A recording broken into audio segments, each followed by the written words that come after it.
اعوذ باللہ من الشیطان اللعین الرجیم بسم اللہ الرحمن الرحیم رب اشرح لی صدری ویسر لی امری واحلل عقدۃ من لسانی یفقہوا قولی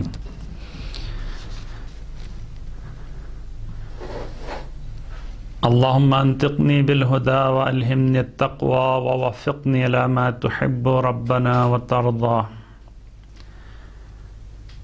الحمدللہ رب العالمین الحمدللہ الذی ہدانا لہذا وما کننا لنہتدی لولا ان ہدانا اللہ والصلاة والسلام على اشرف الانبیاء والمرسلین حبیب الہ العالمین بالقاسم المصطفى محمد وعلى اولاده الطیبین الطاہرین المعصومین المظلومین الذين اذهب الله عنهم الرجس وطهرهم تطهيرا اللهم صل على محمد وآل محمد ولعنة الله على أعدائهم من الآن إلى قيام يوم الدين أما بعد فقد قال الله تبارك وتعالى في كتابه الكريم ومبرم خطابه العظيم قوله الحق وهو أصدق القائلين بسم الله الرحمن الرحيم شهر رمضان الذي أنزل فيه القرآن هدى للناس وبينات من الهدى والفرقان فمن شهد منكم الشهر فليصمه ومن كان مريضا أو على سفر فعدة من أيام أخر يريد الله بكم اليسر ولا يريد بكم العسر ولتكملوا العدة ولتكبروا الله على ما هداكم وَلَعَلَّكُمْ تَشْكُرُونَ خداوند تبارک و تعالیٰ نے بنی نوع انسان کو اپنی عبادت اور بندگی اور اطاعت کی خاطر خلق فرمایا ہے اور عبادت کے راستے بھی بتلائے ہیں اور کچھ نمونے بھی خداوند تبارک و تعالیٰ نے عبادت گزار بندوں کی دنیا میں رکھے ہیں اور موجود ہیں اور گزر گئے ہیں، جنہوں نے اپنی پوری زندگی خداوند تبارک و تعالیٰ کی اطاعت اور بندگی میں گزاری، انبیاء علیہ السلام ہوں یا ائمہ معصومین علیہ السلام ہوں یا اولیاء اللہ ہوں یا اہل معرفت اور نیک اور صالح بندگان خدا ہیں جنہوں نے پوری زندگی خدا کی اطاعت اور بندگی میں گزاری ہیں۔ اور خداوند تبارک و تعالیٰ نے ماہ رمضان کے روزے ہمارے پر فرض کیا ہے، وہ بھی عبادت کا ایک حصہ ہے، اور پھر یہ ماہ رمضان بھی خداوند تبارک و تعالیٰ نے اپنی عبادت کے ساتھ مخصوص کیا ہے، اس طرح پہلے آپ کی خدمت میں بیان ہوا کہ یہ میدان مقابلہ ہے بندگان خدا کے درمیان کہ کون زیادہ خداوند تبارک و تعالیٰ تک پہنچنے میں سبقت لے جاتا ہے۔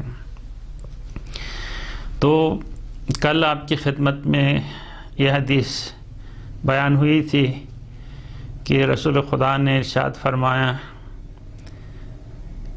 جیسا مولا کائنات نے عبادت گزار بندوں کی اقسام بتائیں، کچھ لوگ خداوند تبارک و تعالیٰ کی عبادت جنت کی شوق میں کر لیتے ہیں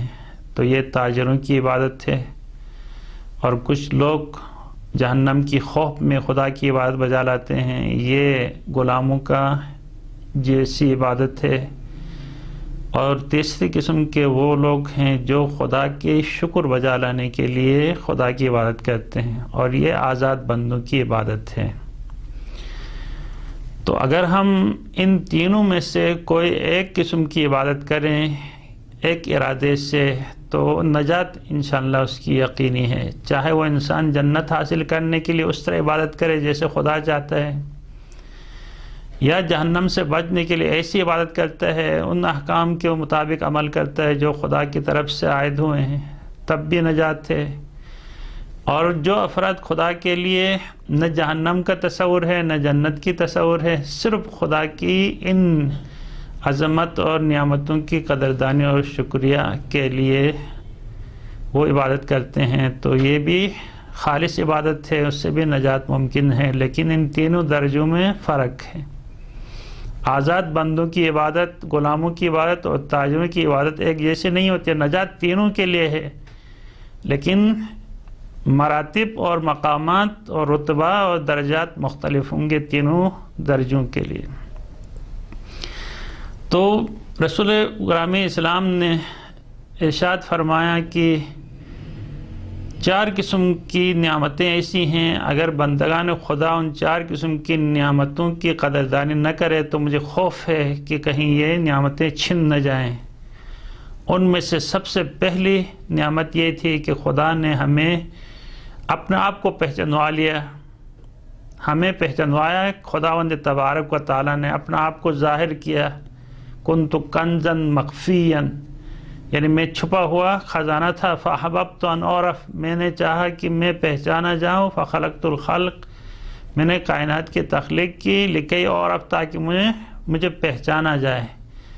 تو اس نعمت پہ ہم جتنی بھی خداوند تبارک و تعالیٰ کی صبح و شام شکر بجا لائیں، اگر ہم خدا کو نہ پہچانتے تو یقیناً کسی بت کی پرستش کرتے، یقیناً کسی گائے کی پرستش کرتے،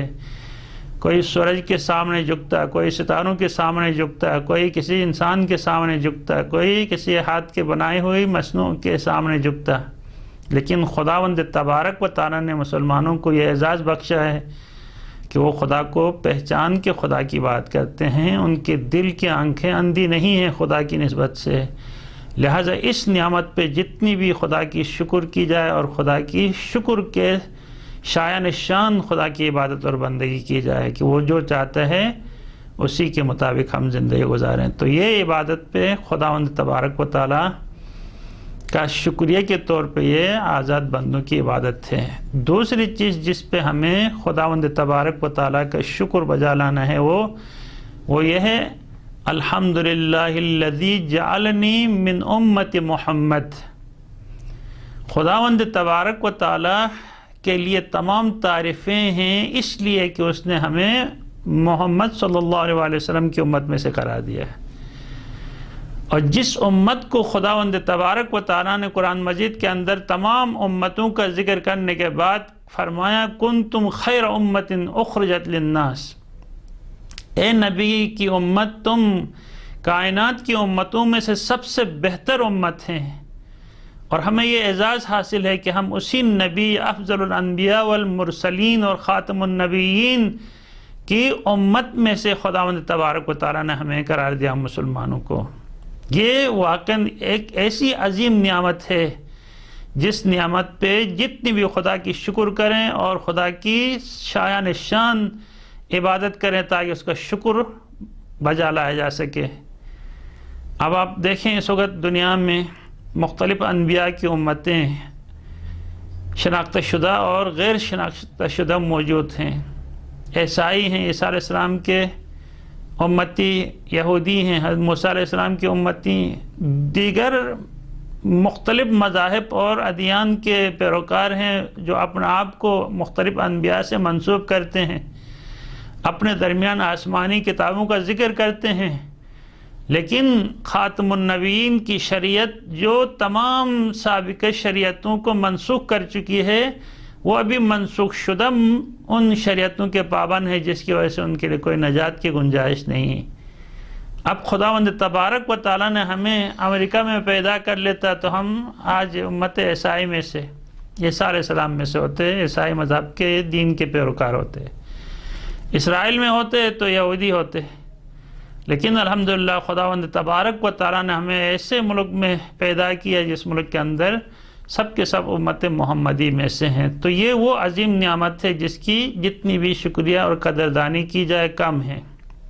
اب سوال یہ ہے کہ امت محمدی دیگر امم اور ملتوں سے افضل کیوں ہے؟ تو یقیناً کچھ علل و اسباب ہیں، انشاءاللہ کسی فرصت پہ وہ علل و اسباب بیان کروں گا۔ کچھ علل و اسباب یہ ہیں جو امت محمدی دیگر انبیاء کی امتوں سے افضل ہیں، جس کی خواہش حضرت موسیٰ علیہ السلام نے اپنے کلام کے دوران جب پیغمبر خدا کی امت کے بارے میں اور خود پیغمبر خدا ان کے آل کے بارے میں جب انہوں نے سنا تو انہوں نے خواہش ظاہر کی، پروردگار میں بھی امت محمدی میں سے بننا چاہتا ہوں۔ تو خداوند تبارک و تعالیٰ نے اس وقت اس حدیث میں جو لکھا ہوا ہے کہ آپ کے لیے ممکن نہیں ہے کہ آپ امت محمدی میں سے ہوں۔ تو وہ امت محمدی کے فضائل کیا ہیں؟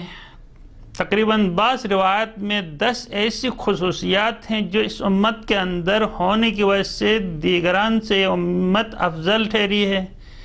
ان میں سے کچھ انشاءاللہ ابھی بیان کروں گا، کچھ جو ہے بعد میں آپ کی خدمت میں بیان کروں گا۔ سب سے پہلے اس امت کے اندر 10 وہ مشکل کام جو پہلے امتوں کے اندر تھیں، وہ 10 مشکل کام کو خداوند تبارک و تعالیٰ نے اس امت سے ہٹا دیے ہیں۔ تو یہ امت اس لیے ان سابقہ امتوں سے افضل ہے کہ خداوند تبارک و تعالیٰ نے اس امت کی محبوبیت میں ان سخت قسم کی تکالیف سے جو رسول خدا نے وہاں پہ معراج میں جا کے ربنا لا تحملنا ما لا طاقت لنا بہ یا ربنا ولا تحمل علینا اسرا کما حملت علی الذین من قبلنا، پروردگارہ وہ مشکلات ہمارے اوپر بوجھ مت ڈالنا جو ہم سے پہلے والے امتوں کے اوپر ڈال دیا ہے۔ ربنا ولا تحملنا ما لا طاقت لنا بہ، پروردگارہ وہ بوجھ بھی ہمارے اوپر نہ ڈال دے جو بوجھ اٹھانے کی ہمارے پاس طاقت نہیں ہے۔ وَاغْفِرْ لَنَا وَارْحَمْنَا أَنْتَ مَوْلَانَا فَانْصُرْنَا عَلَى الْقَوْمِ الْكَافِرِينَ، اگر ہم کوئی خطا کے مرتکب ہو جائیں تو پروردگارہ ہمیں بخش دے، ہمارے اوپر رحم کرنا اور کافرین کے اوپر ہمیں غلبہ عطا فرما۔ یہ پیغمبر خدا کی وہ دعا ہے جو قرآن مجید کی سورہ بقرہ کی آخری آیت کے اندر خداوند تبارک و تعالیٰ نے ارشاد فرمایا ہے۔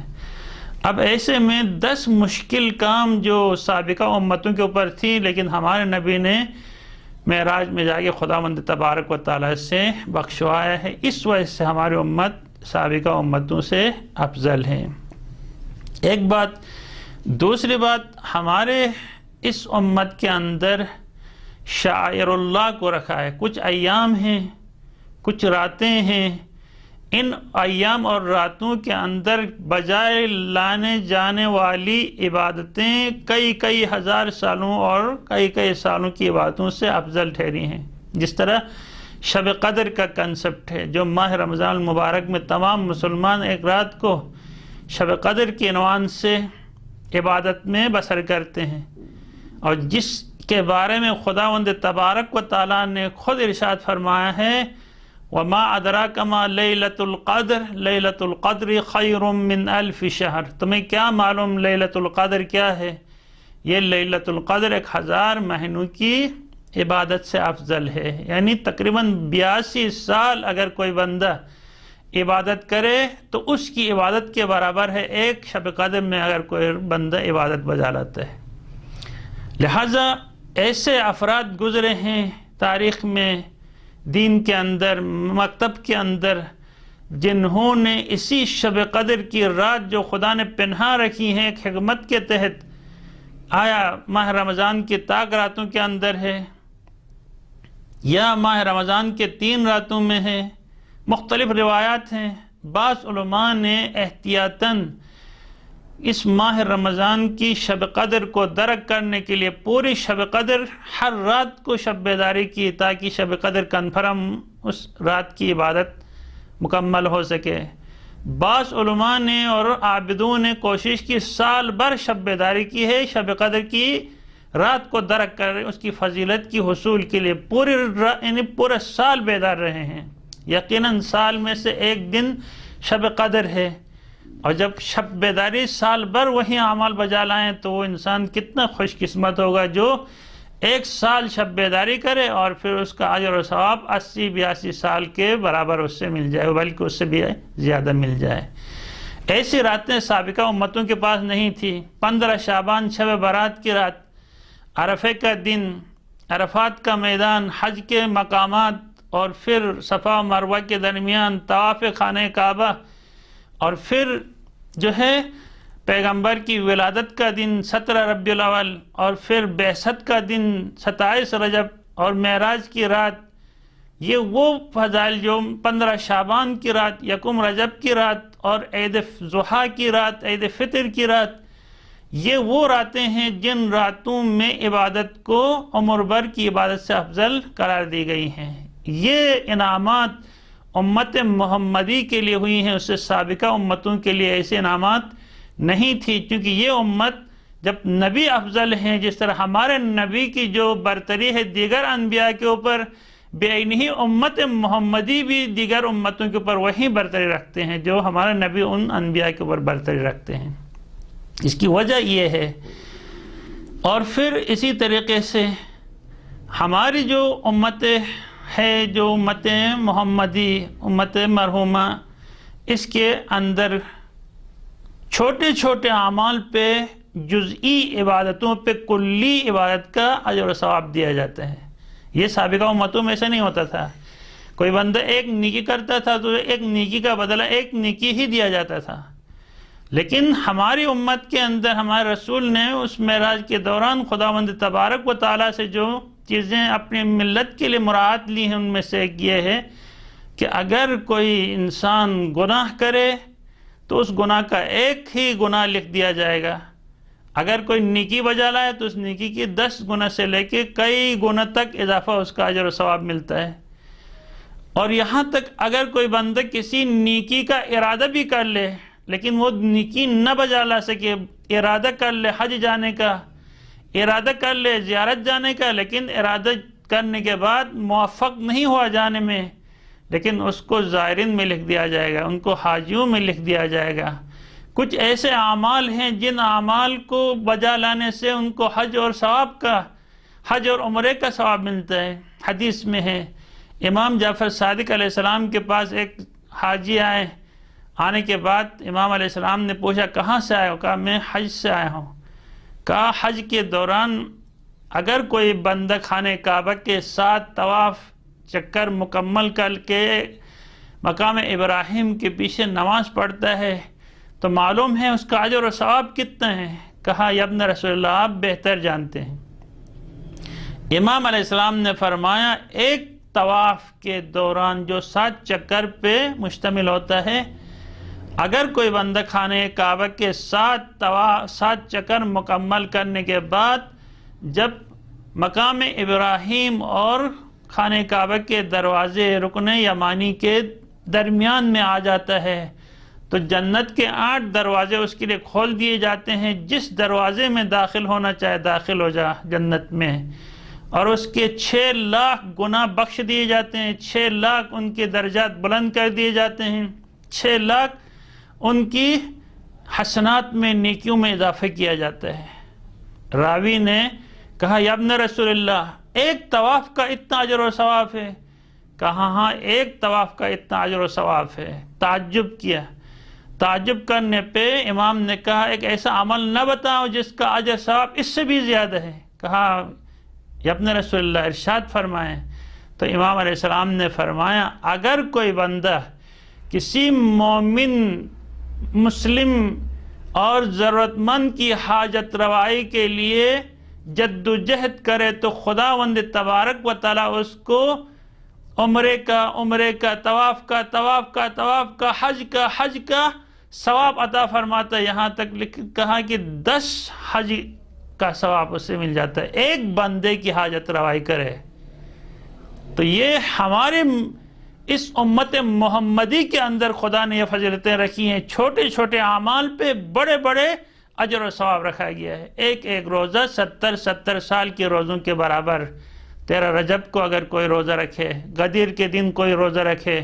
اسی ماہ رمضان میں انشاءاللہ وہ خطبہ عرض کروں گا کہ اگر کوئی ماہ رمضان میں 2 رکعت نماز مستحب بجا لائے، دیگر مہینوں میں 70 رکعت نماز بجا لانے کے برابر، 2 روپیہ اگر کوئی 1 روپیہ اگر اسی ماہ رمضان میں خرچ کرے، دیگر مہینوں میں جو ہے 70 گنا اور زیادہ اضافہ کرنے کے برابر۔ خصوصاً اگر کوئی شب قدر کی رات خمسہ دے دے، شب قدر کی رات جو ہے اگر کوئی بندہ زکوٰۃ دے دے، کسی کے اوپر نیکی کرے، پیسے کسی کو دے دے، تو ابھی 1 روپیہ 82 سال ہر رات دینے سے بھی افضل ہے۔ اب یہ چونکہ ہماری امت کے اندر خداوند تبارک و تعالیٰ نے یہ توفیق رکھی ہے، آیا ایسے امت میں سے ہونا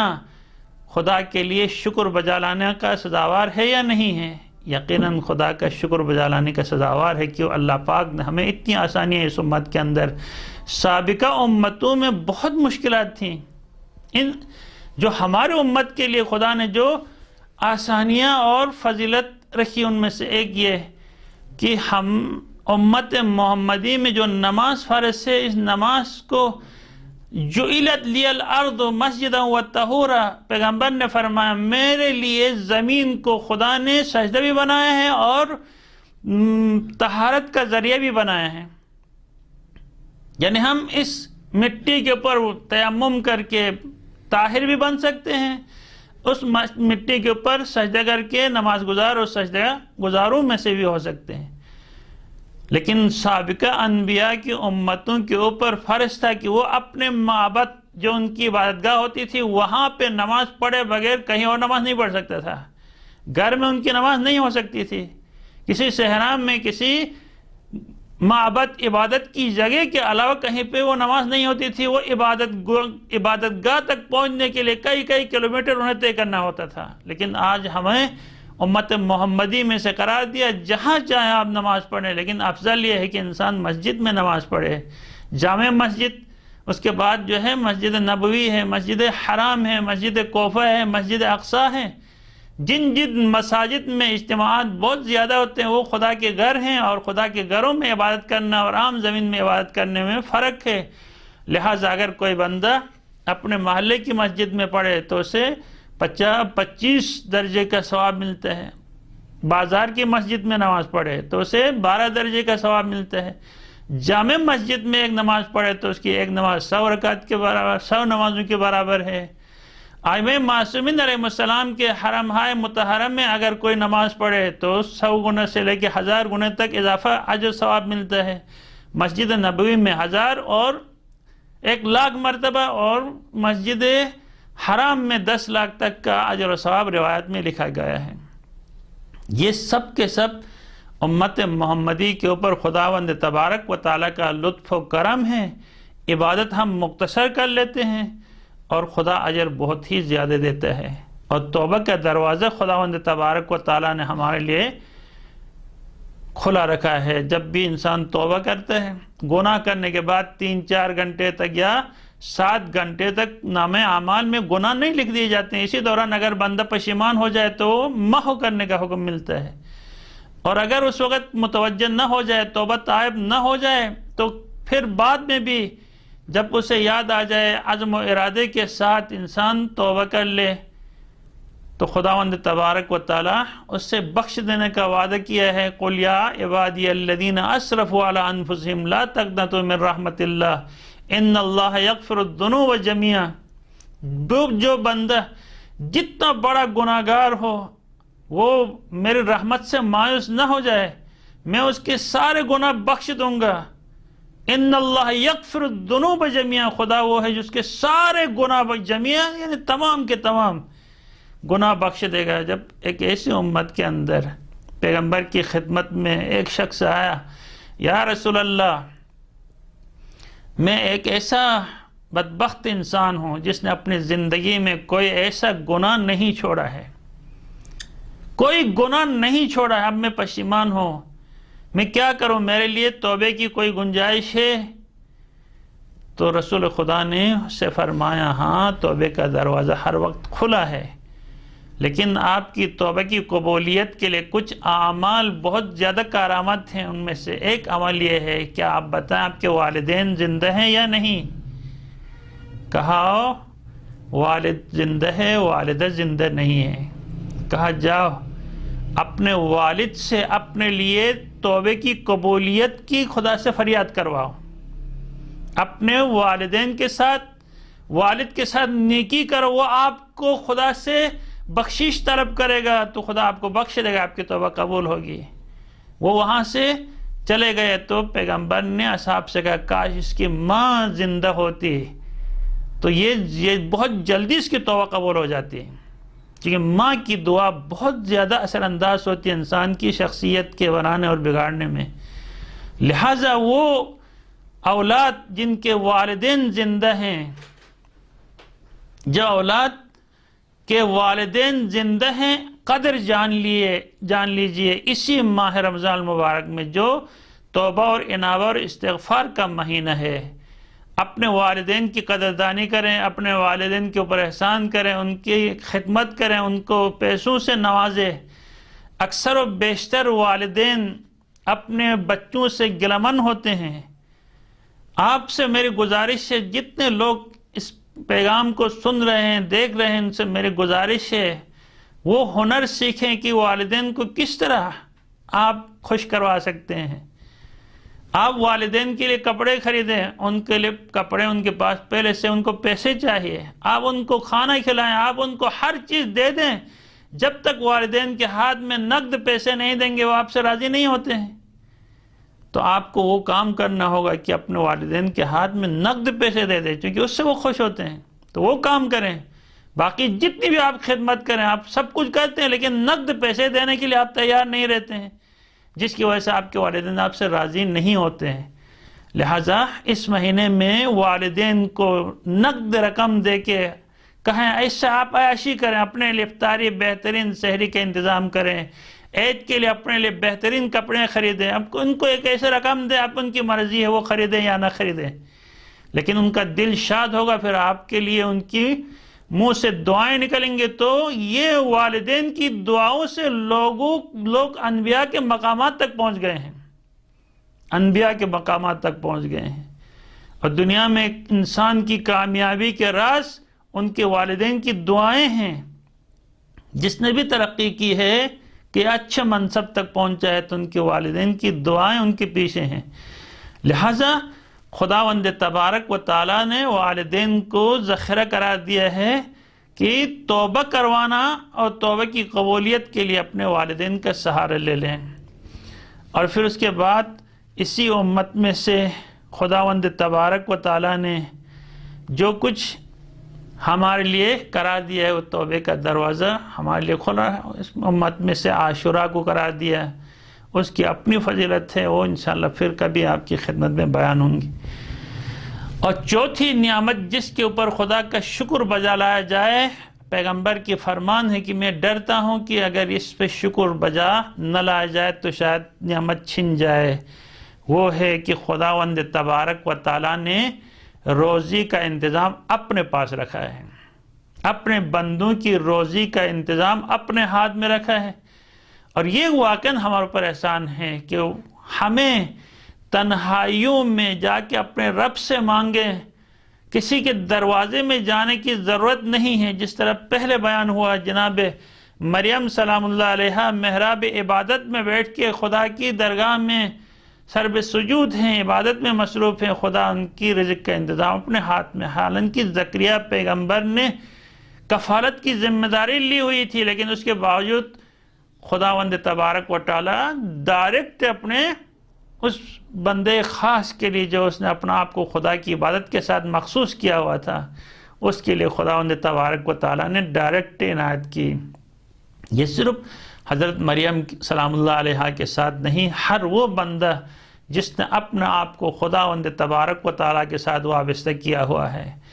مومنوں، مسلمانوں، صحیفہ سجادیہ امام سید سجاد علیہ السلام کی دعاؤں کا مجموعہ ہے، یہ زبور آل محمد ہے، اس کا مطالعہ کریں، اس میں موجود دعائیں ماہ رمضان المبارک میں پڑھا کریں۔ اسی دعاؤں میں سے ایک دعا کا مفہوم یہ ہے، امام سید سجاد علیہ السلام فرماتے ہیں پروردگارا کس کے پاس جاؤں، اپنی ضروریات پوری کرنے کے لیے کس کے پاس جاؤں، جہاں بھی دیکھتا ہوں وہ سب آپ کے دروازے کے محتاج ہیں، سب کو ملا ہے آپ کی طرف سے، سب کو فیض پہنچا ہے آپ کی طرف سے، وہ خود آپ کے دروازے پہ محتاج ہیں، تو میں ایک محتاج کے دروازے پہ کیسے جاؤں؟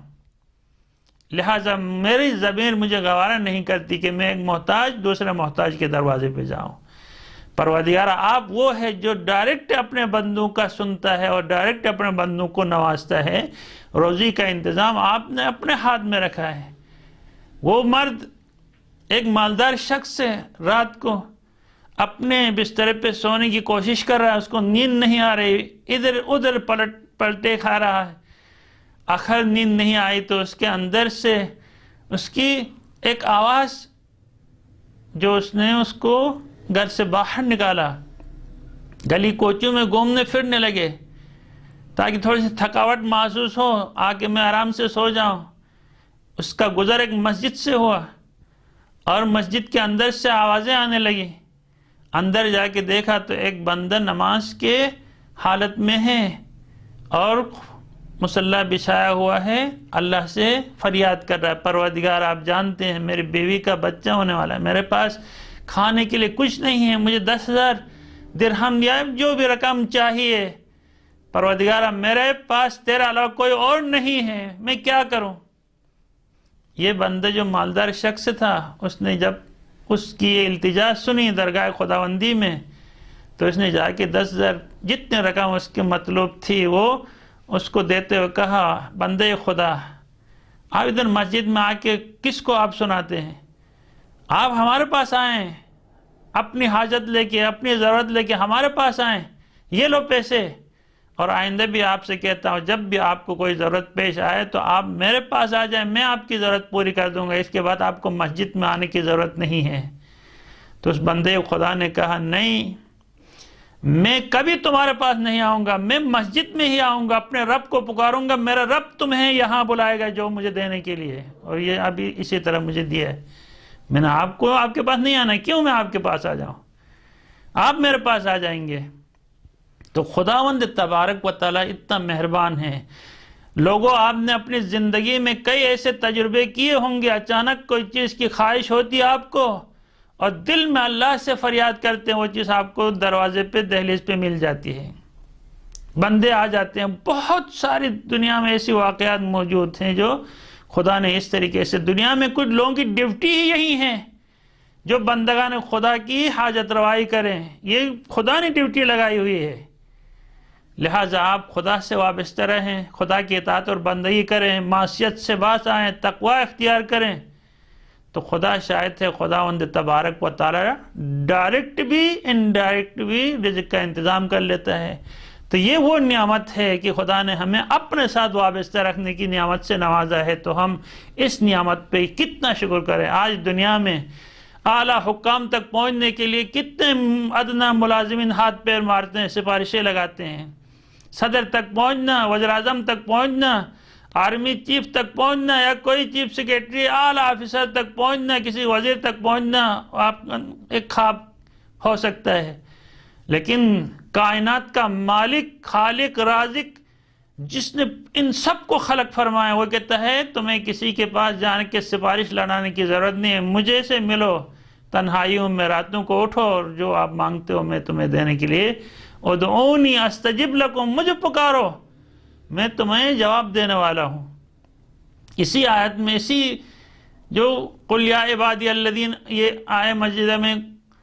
خداوند تبارک و تعالیٰ نے اس جواب میں جب پیغمبر سے کسی سے پوچھا کہ میرا رب مجھ سے قریب ہے کہ میں ایسا بولوں یا میرا رب دور ہے تو میں زور سے پکاروں، کہا قل، یہ میرے بندوں سے کہو انی قریب، میں اپنے بندوں کا بہت ہی قریب ہوں، اجیب دعوت الداع اذا دعانی فلیستجیبوا لی ولیؤمنوا بی لعلہم یرشدون، میں اپنے بندوں کے بہت نزدیک ہوں، میرے بندے مجھے پکاریں، میں ان کو جواب دینے والا ہوں، بس وہ مجھے پکارتے رہیں، مجھ سے جواب لے لیں تاکہ ہدایت پائیں۔ اب یہ خداوند تبارک و تعالیٰ ایسا مہربان ہے، آیا ایسے مہربان رب کی عبادت نہ کی جائے؟ اس کو چھوڑ کے ادھر ادھر کے بھٹکتے رہیں انسان، دروازوں پہ ٹھوکریں کھاتے رہیں، ہر جگہ سے محرومیت سے دو چار ہو جائیں۔ واقعاً ایسے رب کی اس عظیم نعمت پہ اگر شکر نہ کیا جائے تو یہ انسان سے سلب ہونے کا خطرہ ہے۔ اور پھر آخری نعمت، چوتھی نعمت، یہ وہ عظیم نعمت ہے جس پہ جتنا بھی خدا کی شکر اور قدردانی کی جائے کم ہے۔ وہ یہ کہ الحمدللہ الذی ستر ذنوبی وعیوبی ولم یفضحنی بین الناس، خداوند تبارک و تعالیٰ کا حمد و ثنا بجا لاتا ہوں کہ اس نے اس نعمت پہ کہ اس نے میرے گناہوں پہ پردے ڈال دیا، لوگوں کے سامنے خدا نے مجھے ذلیل و رسوا نہیں کیا۔ یہ کتنی عظیم نعمت ہیں۔ اگر خداوند تبارک و تعالیٰ اس حدیث قدسی میں کہتا ہے میں تمہارے بارے میں جو جانتا ہوں، اگر تمہارے قریب سے قریب رشتہ دار تمہارے ان عیوب کو جانتے تو وہ تمہیں سلام نہیں کہتے، تمہیں دفن نہیں کرتے،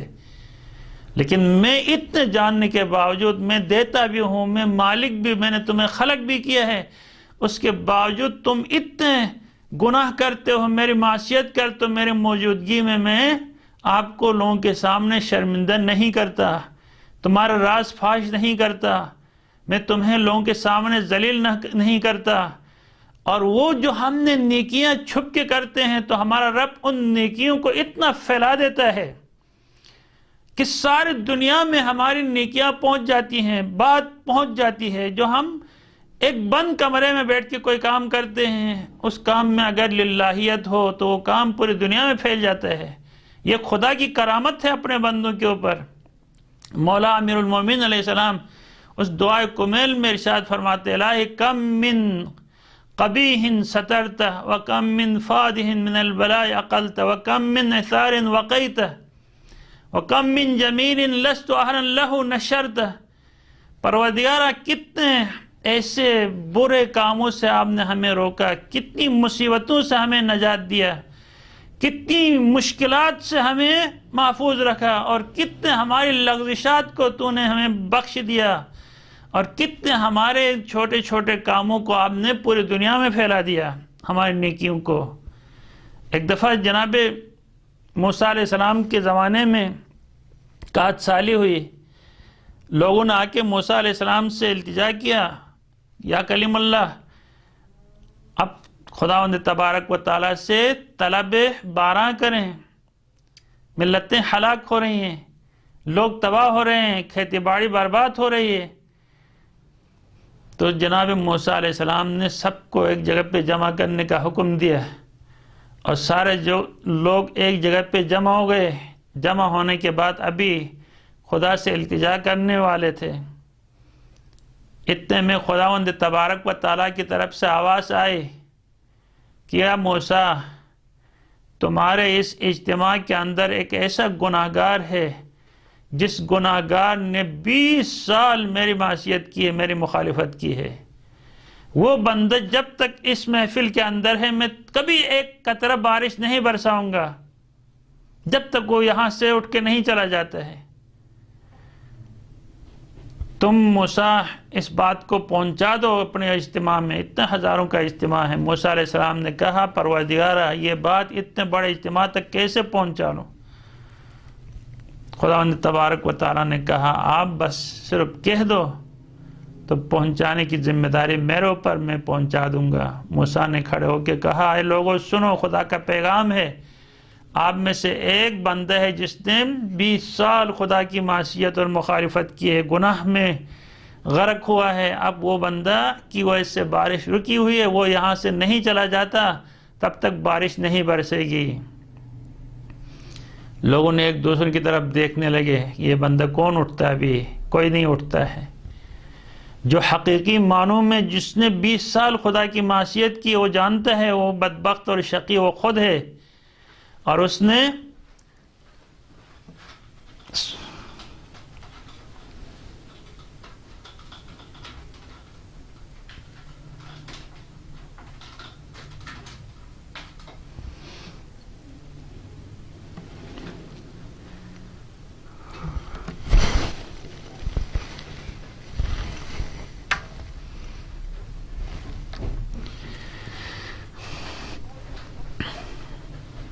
وہ بندہ وہ خود ہیں۔ پھر اس نے تنہائی میں بیٹھ کے ڈائریکٹ خدا سے رابطہ کیا اسی اجتماع میں، پروردگار تو جانتا ہے وہ شقی بدبخت میں ہوں جس کی وجہ سے بارش بند ہو چکی ہے۔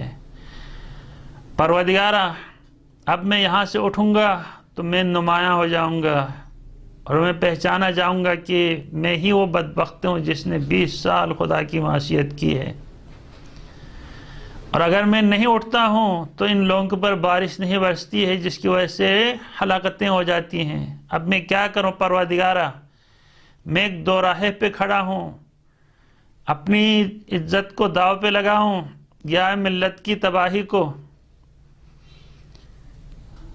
اتنے میں کہا پروردگار تو جانتا ہے تم سے رابطہ کرنے کے لیے زیادہ وقت کی ضرورت بھی نہیں ہے، زیادہ فاصلے بھی طے کرنے کی ضرورت نہیں ہے، لہذا پروردگار میں توبہ کرتا ہوں، جو آج تک کرتا رہا ہوں توبہ کرتا ہوں، اس دفعہ میرے عزت کا لاج رکھنا، مجھے ان لوگوں کے درمیان شرمندہ اور بے آبرو مت کرنا۔ پروردگار میں آج سے وعدہ کرتا ہوں آئندہ ان گناہوں سے دور بھاگوں گا، اجتناب کروں گا، تیری اطاعت اور بندگی میں زندگی گزاروں گا۔ بس یہ کہنا تھا، اتنے میں آسمان میں بادل اکٹھے ہوئے اور موسلادھار بارش ہونے لگی۔ موسیٰ پیغمبر نے کہا پروردگارا آپ نے تو کہا تھا ایک بندہ ایسا ہے جس نے 20 سال میرے معصیت کی ہے، جب وہ یہاں سے نہیں نکلے گا تو میں ایک قطرہ بارش نہیں برساؤں گا۔ اب پھر پروردگار کیسے بارش نازل فرمائے جبکہ کوئی بندہ یہاں سے اٹھ کے نہیں چلا گیا؟ تو خداوند تبارک و تعالیٰ کی طرف سے آواز آئی، موسیٰ جس بندے کی وجہ سے بارش رکی تھی اسی بندے کی وجہ سے بارش برسائی ہے۔ اللہ اکبر، کتنا مہربان خدا ہے۔ جو بندہ بارش کی رکاوٹ کا باعث بنا تھا اسی بندے کی وجہ سے بارش خداوند تبارک و تعالیٰ نے برسایا۔ موسیٰ علیہ السلام نے کہا پروردگارہ کتنا عظیم بندہ ہوگا وہ، اس کی وجہ سے بارش بند ہو جاتی ہے، جس کی وجہ سے بارش جو ہے شروع ہو جاتی ہے۔ تو آپ ہمیں بتائیے اس بندے کے بارے میں تاکہ ہم اس کی عزت احترام کریں، اس کو پہچان لیں۔ خداوند تبارک و تعالیٰ کی طرف سے آواز آئی، میرے بندے موسیٰ جب وہ میرا گناہگار تھا، جب وہ میرا معصیت کار تھا، جب وہ میرا مخالف تھا تو اس وقت میں نے لوگوں کے سامنے اس کو ذلیل اور رسوا نہیں کیا ہے۔ اب تمہیں ان اللہ یحب التوابین و یحب المتطہرین، اب تو میں توبہ کرنے والوں سے تو دوستی کرتا ہوں، اب تو وہ توبہ کر کے میرا دوست بن گیا، ابھی میں اپنے دوست کو لوگوں کے درمیان کیا ذلیل اور رسوا کر سکتا ہوں؟ وہ ایسا پروردگار ہے، آیا ایسے پروردگار کی مخالفت ہو؟ آیا ایسے پروردگار کی عبادت میں سستی کا مظاہرہ ہو؟ نماز پڑھنے میں، روزہ رکھنے میں اور دیگر واجبات کی انجام دینے میں، محرمات کے مرتکب ہونے میں، آیا ایسے رب کی مخالفت اور معصیت ہو جو ایسا مہربان رب ہے؟ لوگوں تھوڑا سی غور کرو، فکر کرو، سوچو اپنے بارے میں، اپنے رب کی نعمتوں کے بارے میں تھوڑا سا غور و فکر کرو تو آپ کے ضمیر بیدار ہوگا، اور پھر انشاءاللہ شیطان کی ان کارستانی اور دھوکے سے آپ محفوظ رہیں گے اور خدا کی اطاعت اور بندگی میں زندگی گزاریں گے۔ پروردگار تجھے محمد و آل محمد علیہ السلام کا واسطہ ہم سب کو شیطان کی شر سے، نفس امارہ کی شر سے محفوظ فرما، اور اپنے رب کے صحیح معنوں میں اطاعت اور بندگی کرنے کی توفیق عطا فرما، اور اسی ماہ رمضان میں تمام کے تمام مسلمانوں کو عفو درگزر فرما، اور جو بیماریاں لاحق ہوئی ہیں ان بیماریوں کو دور فرما، اور بیماروں کو شفائے کامل و عاجل عطا فرما، مرحومین کی مغفرت فرما، دنیا آخرت کی سعادت سے ہم سب کو مالا مال فرما، اور زمانے کے امام کی ظہور میں تعجیل فرما۔ والسلام علیکم ورحمۃ اللہ وبرکاتہ۔